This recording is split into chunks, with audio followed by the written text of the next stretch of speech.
محمد کے ساتھ ہے ویسے ابو بکر کے بھی ساتھ ہے صلی اللہ علیہ وسلم، جس کو اپنے کندھوں پہ بٹھا کر اٹھا کر غار میں پہنچا رہا ہے ابو بکر صدیق رضی اللہ عنہ وارضا، سراقہ کے پیچھے آنے پہ رو رہا ہے، کہتا ہے آقا صرف 2 نیزوں کا فاصلہ بچا ہے، آقا میں اپنی جان پہ نہیں روتا، یہ سراقہ پہنچ گیا کہیں آپ کو تکلیف نہ پہنچائے، میں آپ کی جان پہ روتا ہوں۔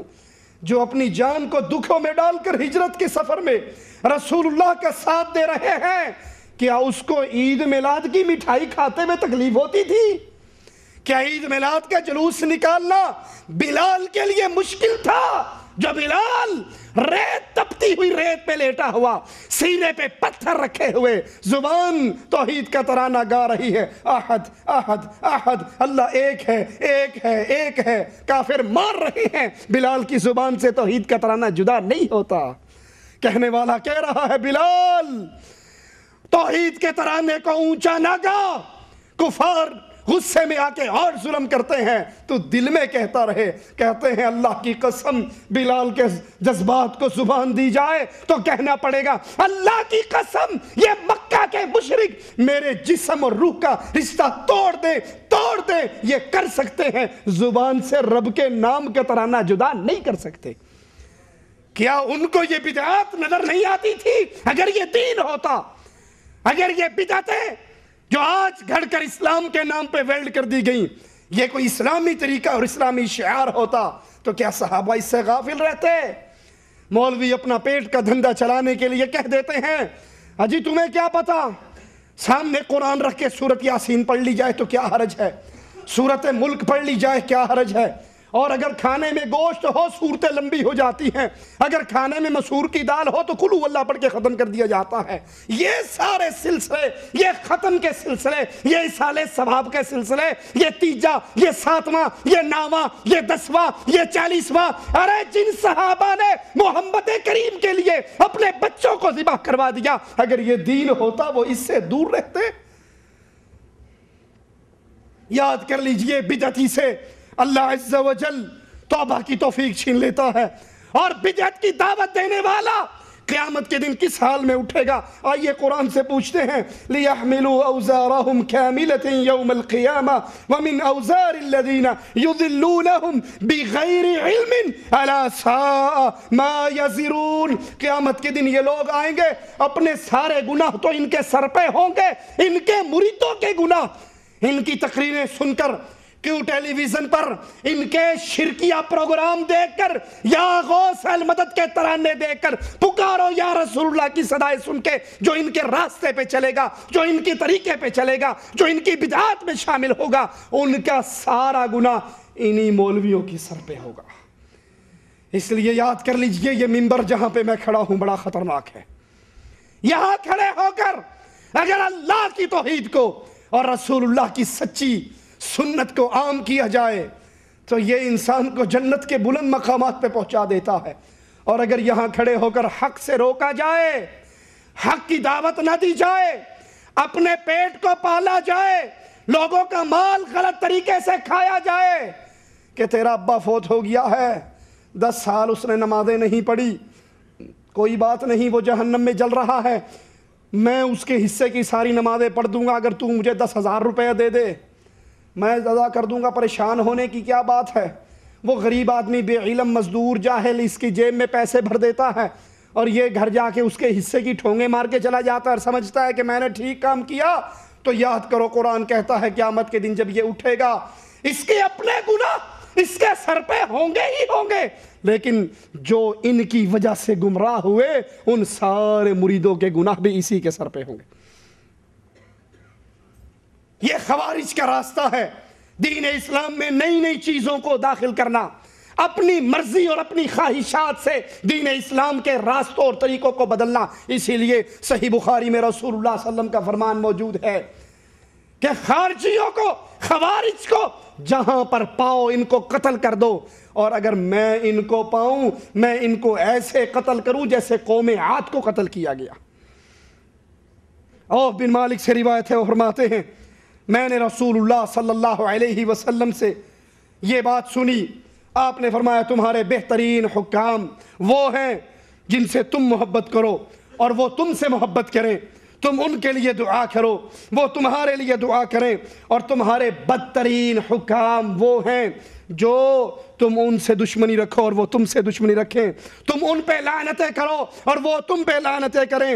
لوگوں نے عرض کیا اے اللہ کے نبی صلی اللہ علیہ وسلم، اس وقت پھر ہم ایسے حکمرانوں سے اپنا ہاتھ کھینچ کے پیچھے نہ ہو جائیں۔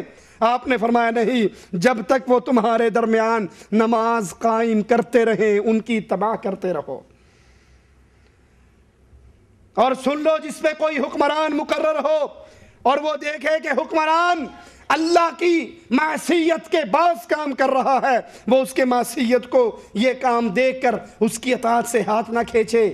کیا مراد؟ جب تک حکمران موحد رہے، مشرک نہ ہو، جب تک حکمران کفر بواہ نہ کر لے، شرک اکبر نہ کرے اور نماز کے نظام کو قائم اور دائم رکھے، اس وقت تک اس حکمران کے گناہوں کو دیکھ کر بھی اللہ کے نبی کہتے ہیں اپنا ہاتھ نہیں کھینچنا۔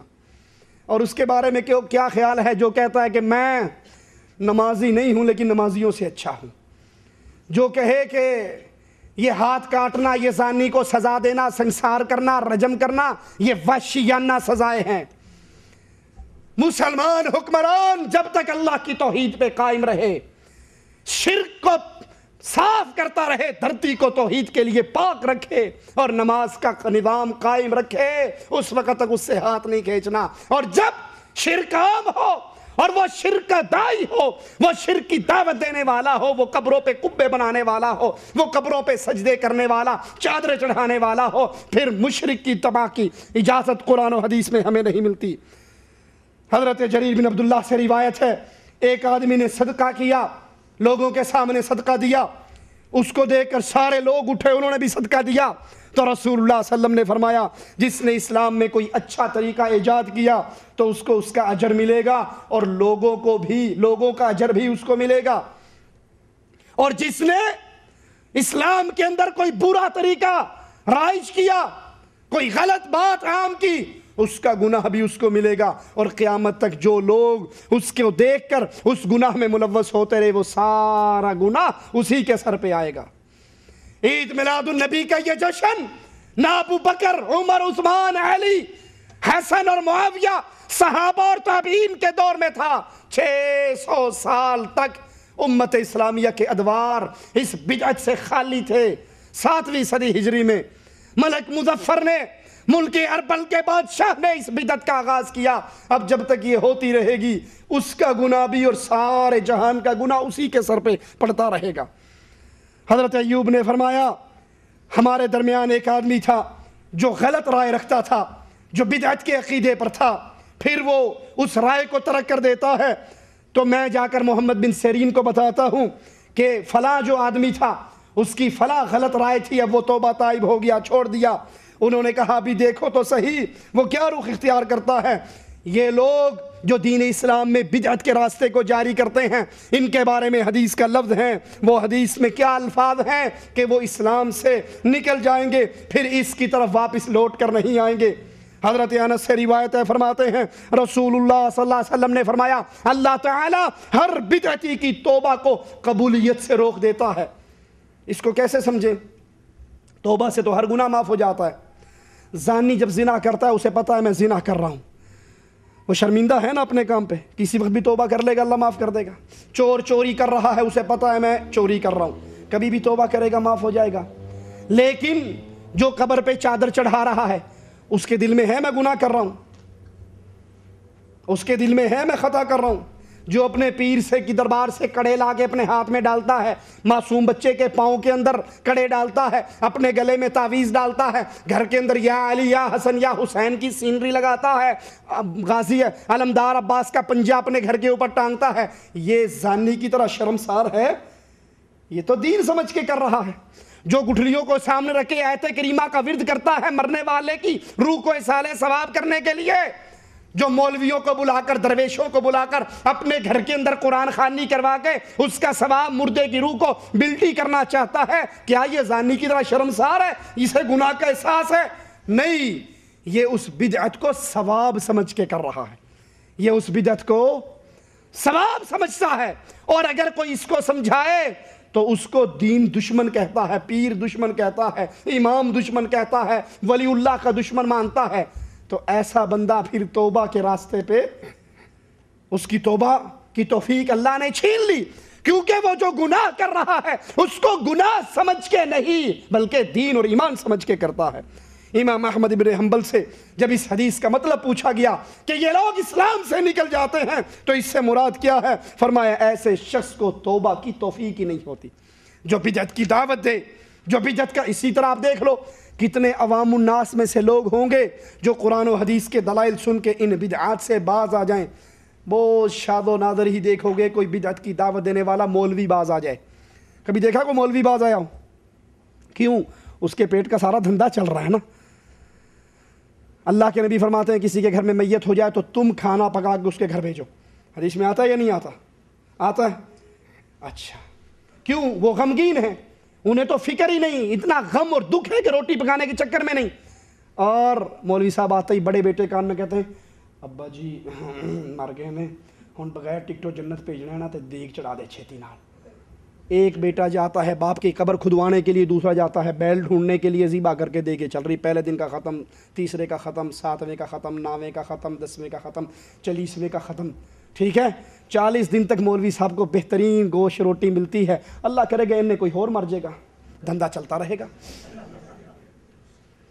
یہ سچا واقعہ ہے پنجاب کے علاقے کا۔ ایک گاؤں میں ایک ملک سردار صاحب مرے، اور کچھ عرصے کے بعد اسی گاؤں کے اندر ایک غریب آدمی مرا۔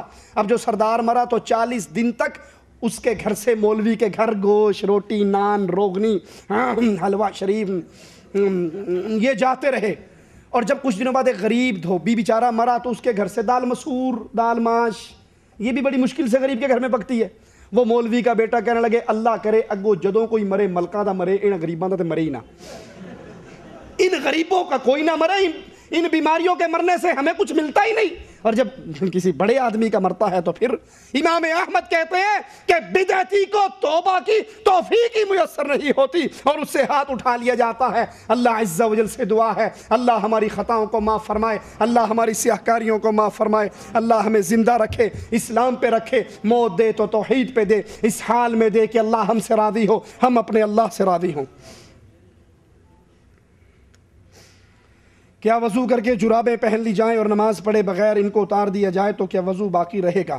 آپ نے وضو کیا، آپ نے جرابیں پہن لی، اب کوئی دوسری نماز کا ٹائم آیا، آپ کا وضو ٹوٹ گیا، آپ اس پہ مسح کر سکتے ہو، لیکن آپ نے وضو کر کے پاؤں دھو کے جرابیں پہنی اور پھر اتار دی، لیکن جب آپ نے اتاری آپ حالت وضو میں تھے تو وضو ہے، اور اگر آپ کا وضو ٹوٹ چکا ہے تو وضو، اس میں تو کوئی اختلاف نہیں۔ وہ تو یہ بات ہے کہ جب انسان وضو کرے اور حالت وضو میں جرابیں پہن لے، اب اس کا وضو ٹوٹ گیا، اگلی نماز کے لیے وضو کرنا چاہتا ہے تو جرابیں اتار کے پاؤں دھوئے یا جرابوں پر مسح کرے، تو حدیث میں لفظ ہے جرابوں کے، آپ اس پہ مسح کر سکتے ہیں۔